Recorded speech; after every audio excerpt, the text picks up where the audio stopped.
G'day, it's Roger McDonald from rogermcdonald.net. Today it is a great privilege for me to interview Christopher Paul Jones, the breakthrough expert. Christopher is an expert in personal breakthrough based in the United Kingdom, and I've been following Christopher online, and it's just such a tremendous privilege to be able to introduce him to you today. You can find the links to Christopher's website and his Facebook page below in the description of the video. Thank you so much for tuning in. I know you're going to love this interview. Okay, Chris, do you want to tell us about one of your clients that perhaps you've worked through that has had perhaps one of the most amazing breakthroughs? I know you've worked with a lot of people. Obviously, it's confidential, but you can probably tell us.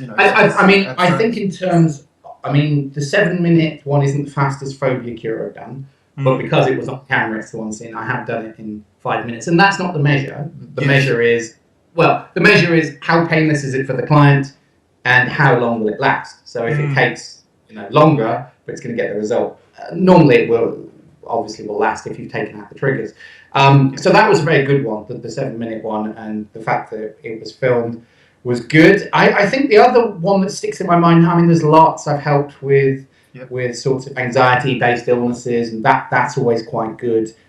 Because there's a strong link between the mind and the body, and I say everybody knows that. It's common knowledge now. It's not debatable. Neuroscience says this, but there's still the mainstream still thinks of them as two separate things. It's like, oh well, I'm ill. You're saying it's in my head, and it's not. So when you can help someone with those kind of, as we were talking off camera, those are very good. I think the other one that really sticks in my mind, which was also. I don't think it was filmed, but I think I got a testimonial, was someone who was suffering from rapid cyclical bipolar. Yes. And she was actually, she sold medical supplies. I forget what the name is. Yeah, she sold drugs to come. So quite mainstream, quite fixed. Yes. Sorry, I get distracted. What was I saying? Yeah, and so I worked with her one session, and she'd had 2 diagnoses of it. And worked with her in one session. She said she's fine. And checking in with her, I think it's been about 4 years now. I checked in with her recently, and she was fine then. So that was very good, and I didn't expect it for something that serious. And actually, recently, more recently, when I was talking to my psychotherapy trainer, she was talking, and she was saying, there is no cure for bipolar. And I went up to her and said, "Are you telling me there's no cure for it?" She said, "Well," she said, "No, I didn't say that. I wouldn't say that." And I was like, "Well, I worked with a client in an hour and she's like, "Oh, okay. Well, that's certainly unusual. That's not heard of." So it was, and I wonder if I'd known that, if I'd been told the limitations of what can and can't be done, if I would have projected that onto the client. So those are good ones. Absolutely. Yeah, it's always good. It's always good. The other ones I like, and again, flying is the niche I often get. So people who have gone, I've tried a fear of flying course, I've tried a hypnotist, I've tried a key person, and then they come to me, and in half an hour they've got the result. Those are quite good because you're just that's awesome. They believe they've tried everything, and then and what it is, it's not necessarily that the therapist was bad. It's just that there's certain trigger points that therapist has missed, and they're often the key. Outstanding. Yeah. Well, that's definitely something that separates you from the mass of people in the industry, is that you're getting results that people have gone to other people, and you can not on the results. So that's fantastic. Yes. Yes. And so yes. Maybe you go. So go. Where to from here for you? Outstanding results with that lady with bipolar. I personally believe the same. I believe in unlimited possibilities for people. And where to from here for you? You've got this fantastic YouTube channel, which people can check out, Christopher Paul Jones, the breakthrough expert. And where to from here for you? Oh, good, big question. I think getting out there more. I think YouTube, has been great, and I think a lot of people find me for YouTube. The thing that I'm working on. So if you know any coaches that work with procrastination, obviously I do know how to work with procrastination. Just like most coaches, don't always apply it to myself. I've been working on a book on phobias. So I'd like to get that finished. It is getting there, but I'd say I've been perfectionizing. I've been change that. So I definitely want to get that out there and get out to more people. I think that's the key. Awesome. Yes, just to be out and help as many people as possible. And that's the one good thing about the YouTube channel, is that some people come to me. Not everyone can afford me, but they go, "Oh, I tried your free products, or I tried this tip, and now I'm flying." And it's just really good that I get to help people around the world. So the more of that I can do, the better it is. Yeah. And I often say, and it's in one of my tips, is actually the more you can get in touch with this unconscious part of yourself, the part of you that stores all your emotions, that beats your heart, that has every memory in there, the more you can get in contact with that and work with it, negotiate with it, the freer you are, the more in control you'll be. Because currently people with issues and fears and phobias, they're having nightmares, they're not sleeping, they're having panic attacks, they're having all these things going on, and they don't know why. They sit there logically trying to analyze That's right. the causes, and it's very hard to work with the part that doesn't work with logic. Logically, you can't analyze your way to an emotional response,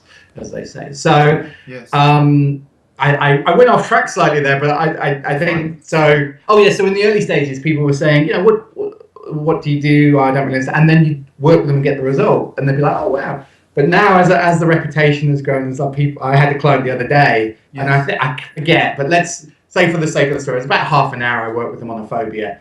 Yeah. And they were fixed. They were fixed. They did the work, but they were kind of, oh, how was that? And they go, yeah, it's good.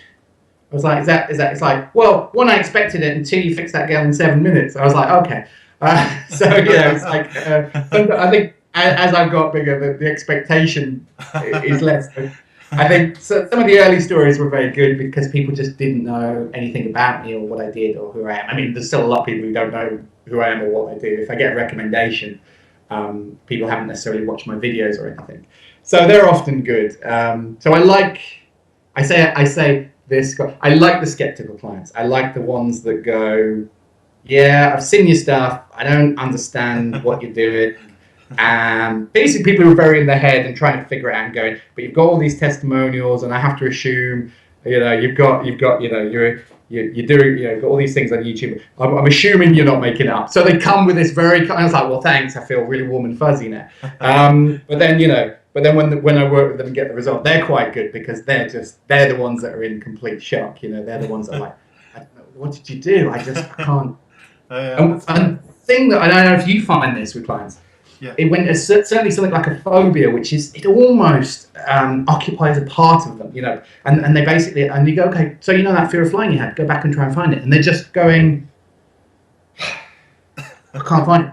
Like, yeah, but you had it 10 minutes ago, and they're like, yeah, and they spend like the next half an hour just trying to find this thing that they've spent 20 years trying to get rid of, and I always find that, I was like, do you want it gone? Why are you now looking? Yeah, that's always good. Watching that brain scramble, and they're just like, I don't know what you did, but I feel weird. So they're always very good. Just the amazement, I think that's quite nice. And it's so liberating. Like you help someone that 20 years they've spent on that phobia, and now, they've got all that mental, emotional energy to use on other things. They could learn painting. Absolutely. They could do something awesome with their lives instead of being, oh, I can't go on the plane, or I can't do this, and getting all, they've got so much more potential for their life after just 7 minutes. Absolutely, and it's unbelievable. And again, it's finding the triggers. It's finding, because most people who have certainly with most issues, there's something in your past. Yeah. A decision, and sometimes, as I was saying to you before, it can be as obvious as you're 8 years old, you have a turbulent flight, and then the brain goes, that is dangerous. Yeah. I'm going to avoid. Yeah. And so, and that, again, that subconscious part of them is going, I'm trying to protect you. I'm trying to keep you safe. It's trying to do something for you. Yeah. And so every time, sorry, you go ahead. Yeah, absolutely. You're right. It's actually their friend. It's trying to save them from that painful, experience. And the trouble is, they've spent their whole life trying to fight it. They're trying to go, and it's like, well, the first thing is find out, well, what is the positive intent behind this behaviour? And there'll always be one. Doesn't mean that it's positive for anyone around you, or it's getting you what you want in life, but it's trying to meet a need. It's trying to do something, but sometimes in a low quality way, and it's finding other ways. So working on, so one of the first things I do before I try and do any of the kind of rapid change things is to work with that first, because I think that's very important. Because I think sometimes if you just try and extract the problem. If it's meeting a need, the mind, if it hasn't found a better quality ways to meet the need, it will find others. The example with smoking, you put someone on smoking and then they overeat. Unless you can find high quality ways to meet that need for something to do, to relax themselves, whatever the positive intention is, it's gonna come back in other ways. So I think that's an important aspect, and I think you know. Which is what I always say, speed isn't, it's good to get fast results, but making sure you're getting quality lasting results, and that it's that the whole area of that person's life is improved, not just, oh, I've changed this, but now they have this problem, That's right, there's this huge abyss, and it's like, but it was in a kind of, it was ecological before.